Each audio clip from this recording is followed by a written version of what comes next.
ಹಾಗೂ ಇಂಗ್ಲಿಷ್ ಪ್ರಶ್ನೆ ಪತ್ರಿಕೆಗಳ ಆನ್ಸರ್ ಕೀಗಳ ಮತ್ತು ಪಾಸಿಂಗ್ ಪ್ಯಾಕೇಜ್ಗಳನ್ನು ನಾವು ಈ ವಿಡಿಯೋದಲ್ಲಿ ತಿಳಿಸುತ್ತೇವೆ.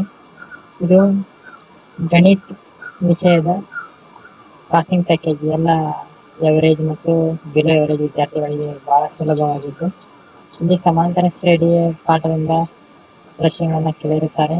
ಇಲ್ಲಿ ನೋಡಿ ಎಷ್ಟು ಬಹುಮುಖ್ಯ ಪ್ರಶ್ನೆಗಳಿವೆ. ಇವನ್ನಷ್ಟು ಮಾಡಿಕೊಂಡರೆ ನಿಮ್ಮ ಪಾಸಿಂಗ್ ಆಗುವ ಮಾರ್ಕ್ಸ್ಗಳು ಬಹಳ ಸುಲಭವಾಗಿ ಬರುತ್ತವೆ.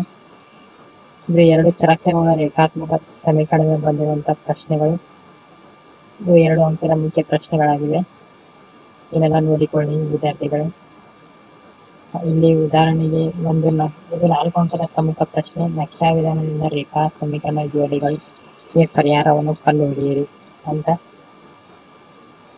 ಮತ್ತು ಇಲ್ಲಿ x ಮತ್ತು y ಬೆಲೆಯನ್ನು ನಕ್ಷೆಯ ರೂಪದಿಂದ ಕಂಡುಹಿಡಿಯಬೇಕಾಗುತ್ತೆ. ನೋಡಿ, ಇಲ್ಲಿ x ಮತ್ತು y ಬೆಲೆಯನ್ನು ಕಂಡುಹಿಡಿಯಬೇಕು.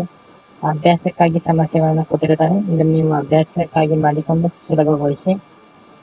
ಮತ್ತು ಇದು ರಚನೆ ಪಾಠದಿಂದ ಬಂದಿರುವಂತಹ ಪ್ರಶ್ನೆ. ಇಲ್ಲಿ ಬಹಳ ಬಹುಮುಖ್ಯ ಪ್ರಶ್ನೆಗಳಿವೆ. ಇನ್ನಷ್ಟು ಮಾಡಿಕೊಂಡರೆ ನಿಮಗೆ ಬಹಳ ಸುಲಭ ಆಗುತ್ತೆ. ನೋಡಿ ಸ್ನೇಹಿತರೆಲ್ಲ, 4 ಸೆಂಟಿಮೀಟರ್ ವೃತ್ತವನ್ನು ರಚಿಸಿ ವೃತ್ತದ ಮೇಲಿನ ಯಾವುದೇ ಬಿಂದು P ನಲ್ಲಿ ಸ್ಪರ್ಶಕಗಳನ್ನು ರಚಿಸಿ ಅಂತಿದೆ. ರಚನೆ ಮಾಡಿ. ಇದು ಸಹ ರಚನೆ ಪಾಠದಿಂದ ಬಂದಿರುವಂತಹ ಪ್ರಶ್ನೆ. ಇಲ್ಲಿ ವೃತ್ತವನ್ನು ತ್ರಿಜ್ಯದಿಂದ ಎಳೆದಿರುವ 2 ರೇಖಾತ್ಮಕ ಸಮೀಕರಣಗಳನ್ನು ಎಳೆದಿವೆ. ಈಗ 3 ಅಂಕದ ಪ್ರಶ್ನೆ ಆಗಿವೆ. ಬಾಹುಗಳು 5 ಸೆಂಟಿಮೀಟರ್, 6 ಸೆಂಟಿಮೀಟರ್ ಮತ್ತು 7 ಸೆಂಟಿಮೀಟರ್ ಇರುವಂತೆ ತ್ರಿಭುಜವನ್ನು ರಚಿಸಿ. ಅದಕ್ಕೆ ಸಮರೂಪವಾದ ಅನುರೂಪ ಬಾಹುಗಳ ಅನುಪಾತ 3/4 ಇರುವಂತೆ ಮತ್ತೊಂದು ತ್ರಿಭುಜವನ್ನು ರಚಿಸಿ ಅಂತಿದೆ. ರಚನೆ ಮಾಡಿ. 2ನೇ ಪ್ರಶ್ನೆ, ಬಾಹುಗಳು 4 ಸೆಂಟಿಮೀಟರ್, 5 ಸೆಂಟಿಮೀಟರ್, 6 ಸೆಂಟಿಮೀಟರ್ ಇರುವಂತೆ ತ್ರಿಭುಜವನ್ನು ರಚಿಸಿ ಅಂತಿದೆ. ರಚನೆ ಮಾಡಿ. ಹಾಗೂ ಇಲ್ಲಿ ಒಂದು ನಿರ್ದೇಶಾಂಕ ಗಣಿತವನ್ನು ಕೇಳಿರುವಂತಹ ಪ್ರಶ್ನೆ. ಇಲ್ಲಿ ನಡುವಿನ ದೂರವನ್ನು ಕಂಡುಹಿಡಿಯುವುದಾಗಿರುತ್ತೆ. 2 ಅಂಕದ ದೂರವನ್ನು ಕಂಡುಹಿಡಿಯುವುದು,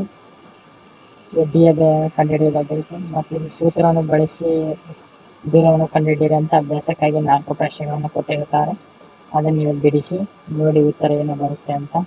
ಇಲ್ಲದಿದ್ದರೆ ನಾವು ಮುಂದಿನ ವಿಡಿಯೋದಲ್ಲಿ ನಾವು ಬಿಡಿಸುತ್ತೇವೆ. ಇಲ್ಲಿ ಮಧ್ಯ ಬಿಂದುವನ್ನು ಕಂಡುಹಿಡಿಯುವಂತಹ ಪ್ರಶ್ನೆಗಳಿವೆ. ಮತ್ತು ವರ್ಗ ಸಮೀಕರಣಗಳನ್ನು ಕಂಡುಹಿಡಿಯುವಂತಹ ಪ್ರಶ್ನೆ ಇದೆ. ಇಲ್ಲಿ ನೋಡಿ ಹೀಗೆ ವರ್ಗ ಸಮೀಕರಣವನ್ನು ಕಂಡುಹಿಡಿಯುವುದಂತ.